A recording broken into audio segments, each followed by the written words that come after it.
E aí, galerinha do oitavo ano, vamos para o nosso primeiro conteúdo do quarto bimestre, né? Esse bimestre vai ser um pouco corrido, porque, como vocês sabem, todo quarto bimestre é corrido. Vai ter vídeo que eu vou botar 2 conteúdos juntos, tá bom? Espero que vocês estejam acompanhando aí. Vamos começar sobre a crise do Segundo Reinado e a proclamação da República, né? A crise do Segundo Reinado, gente, a profunda crise que gerou, né, que acabou com o Segundo Reinado. A gente vai identificar os principais fatores e compreender o processo do golpe organizado pelas forças militares que deu início ao período republicano aqui no Brasil. A gente observou anteriormente que a partir de 1870 o governo de Dom Pedro II passou a experimentar o início de uma grave crise política. O Segundo Reinado foi marcado por um longo período de instabilidade política, seja pelos poucos movimentos de contestação ou pelo auge da economia cafeeira e do Império do Brasil, que acabou não resistindo à crise política iniciada em 1870. E o regime monárquico acabou chegando ao fim em 1889. Então, gente, o processo de desencadeamento desta crise, analisado pelos principais elementos desse processo, e por fim a gente tem que entende que o cenário responsável pela proclamação da República em 15 de novembro de 89. A questão da monarquia dentro do Brasil teve fim devido a uma grande instabilidade política, porque a monarquia em si não deu certo aqui no Brasil. O sistema republicano até hoje é vivo e vigente aqui no Brasil. Os elementos da crise, né? A questão religiosa, os reinos ibéricos, Portugal e Espanha construíram uma relação bem estreita com a Igreja Católica. Não à toa que durante todo o período colonial os membros católicos ocuparam, né, espaços nas colônias espanholas e portuguesas através da atuação jesuítica na Companhia de Jesus e até mesmo na administração colonial. Em relação à experiência portuguesa, isso aconteceu porque no século XVI foi firmado um acordo entre Santa Sé e Portugal, né, no qual foi autorizado que a coroa portuguesa seria responsável pelo financiamento e organização das atividades católicas, e dentro desta forma o rei poderia nomear e ordenar clérigos para atuar Portugal e nas suas colônias. Esse acordo ficou conhecido como padroado, né?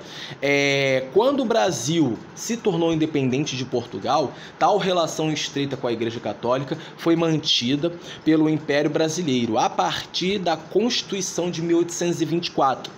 Por muitos anos a relação se manteve firme, de maneira diplomática. A crise teve início quando então o Papa Pio IX, né, instituiu uma bula cuja condenação à maçonaria foi determinada, tá? De acordo com um documento papal, os maçons deveriam ser excomungados da Igreja Católica.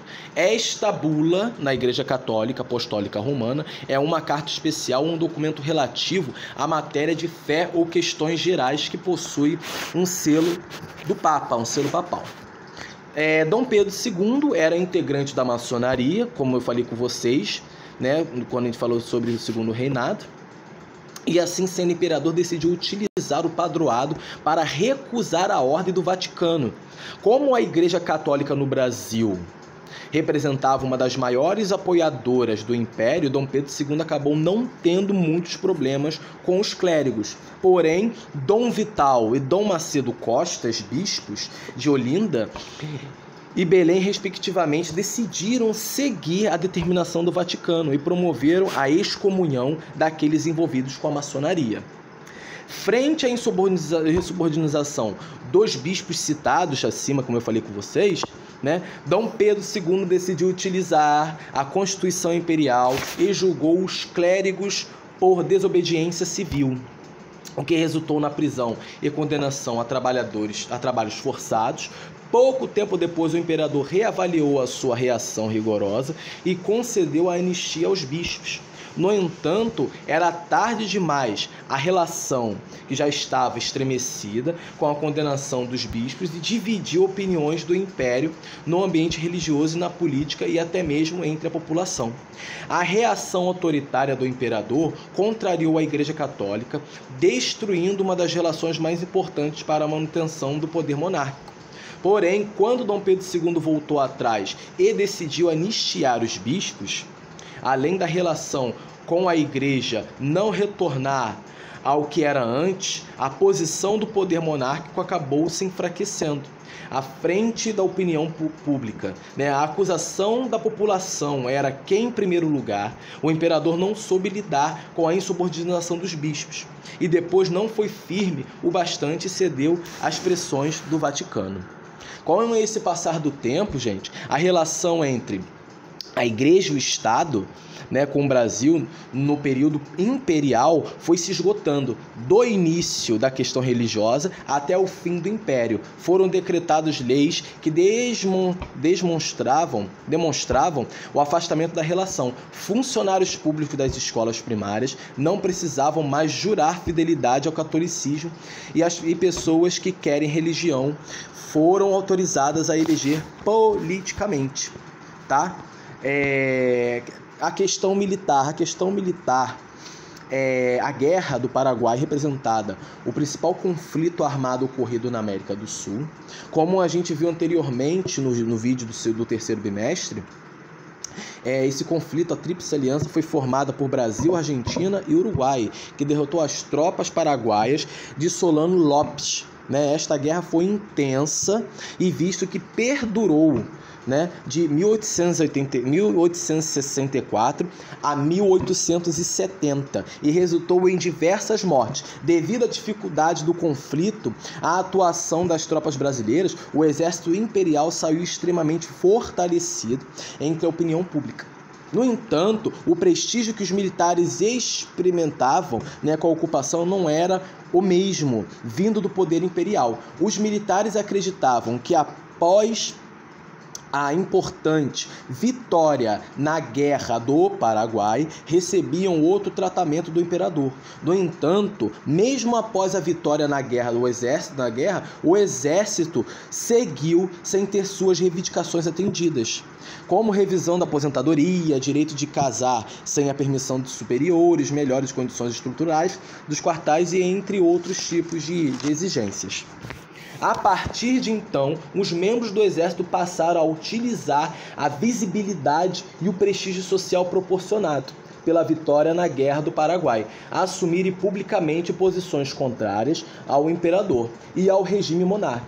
A relação ficou mais extrema quando o tenente-coronel Sena Madureira saudou publicamente o jangadeiro cearense Francisco José do Nascimento, que se recusou a transportar negros escravizados em Fortaleza. A homenagem ao jangadeiro demonstrou a posição abolicionista de parte do exército brasileiro e de Sena Madureira, que acabou sendo punido.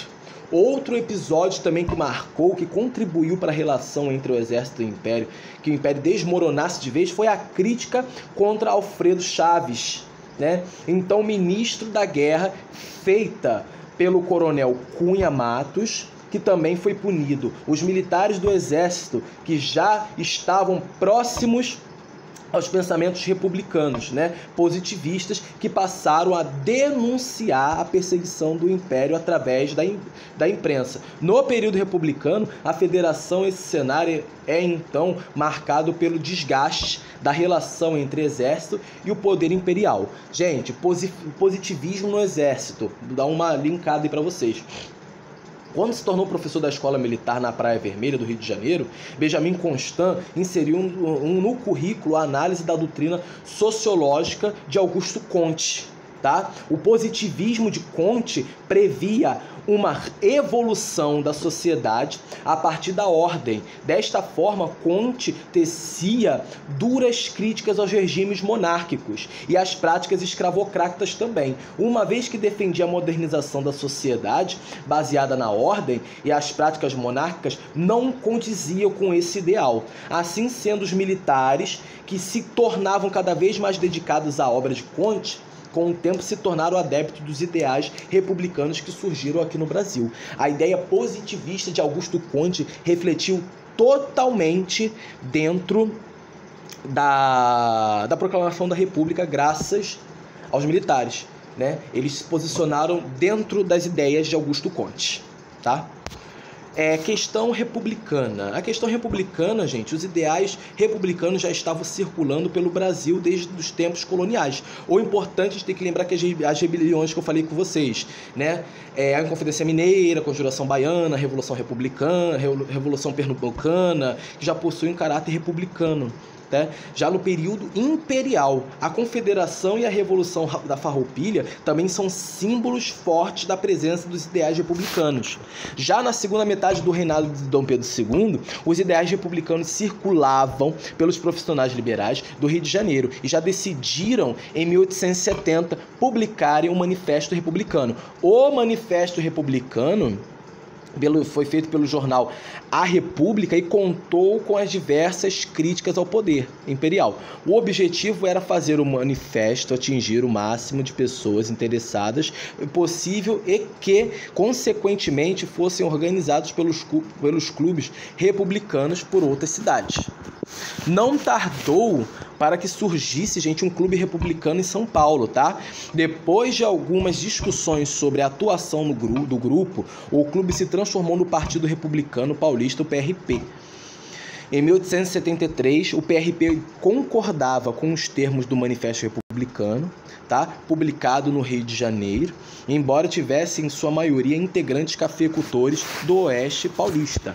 O Partido Republicano Paulista e a questão abolicionista sobre a escravidão da resistência dentro do Império, tá? A gente observa que o movimento abolicionista contou com os integrantes que possuíam também os ideais republicanos. No entanto, a prática escravocrata era um elemento delicado entre os principais grupos republicanos do país. Isso porque os republicanos fazendeiros do Vale do Paraíba e de Minas Gerais eram escravocratas. E, por outro lado, os republicanos do Rio de Janeiro e os cafeicultores do oeste de São Paulo eram abolicionistas.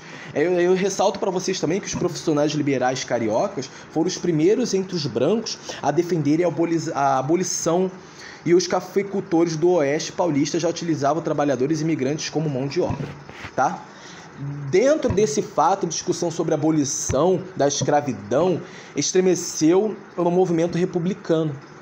No entanto, apresentou um ponto importante para que os fazendeiros escravocratas, tá, aderissem ao movimento, e isso porque a assinatura da Lei Áurea em 1888 causou uma grande satisfação entre os latifundiários escravocratas, que acusaram o poder imperial de não proteger os interesses da elite agrária. Tal fato foi determinante na postura contra a monarquia adotada por essa elite, a elite agrária, né, que viu o republicanismo como uma oportunidade de alcançar o poder, tá?